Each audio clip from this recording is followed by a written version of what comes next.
Interventions with a king.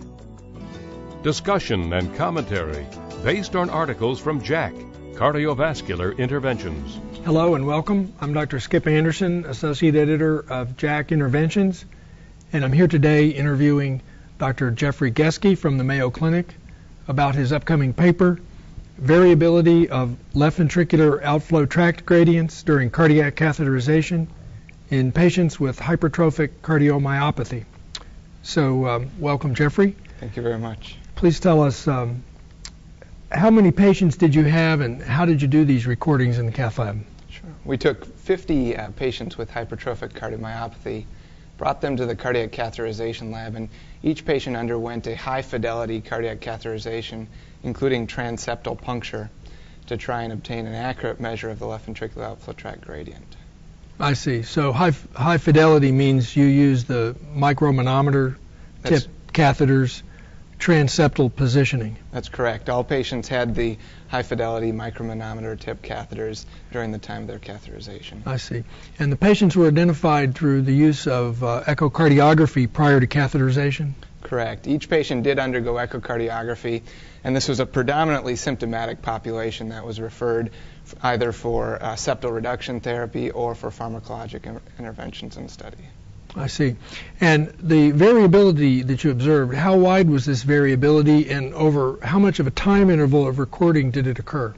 It was impressive. We looked at patients during a resting state, and over a period of less than 8 minutes, we observed variability, a mean variability of nearly 50 millimeters of mercury. Wow, 50 millimeters of mercury over approximately 8 minutes. How long were the recordings made, though, typically? Yeah, it varied a little bit patient to patient, but on average, I would say a sampling of perhaps 20 to 30 minutes was studied, with then the peak variability noted over a period of approximately 8 minutes. 8 minutes, I see. And I think you noticed a correlation between the PVC-induced gradients and the amount of this variability. Can you comment on that? Yeah, we looked at a number of different clinical factors. Septal thickness, we looked at ejection fraction, history of syncope, ICD implantation, a number of different things. And really the only thing that correlated with the degree of variability of the outflow tract gradient was the post-PVC gradient. I see, post-PVC gradients. And did the variability that you were able to observe, did this have any problems with misclassification of these patients? It's a good point. We saw that 56% of patients at the time of their largest left ventricular outflow tract gradient could be classified as having obstruction. However, if you took the smallest measurement during that resting time, a full 50% of the study population could actually be classified otherwise.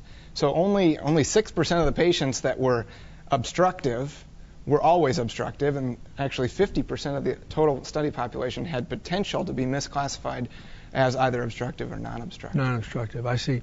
So how can regular cardiologists, invasive cardiologists, use this information in their daily work? Should we do longer recordings the regular fashion? What should we do? I think that it's really important to be aware of the degree of variability, and not only that, the temporal relationship of this, that it happens rather rapidly, and that a single quick measure perhaps is not ideal for correctly classifying or describing the gradient, and that instead it's important that in a patient with symptoms going for a comprehensive hemodynamic evaluation to assess not only the resting gradient, but perhaps consider provocative maneuvers, evaluation of a post-PVC gradient, or looking at perhaps a longer period of time to study the gradient. I see. Thank you, Dr. Geske.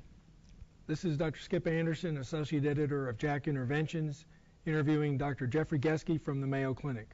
Thank you.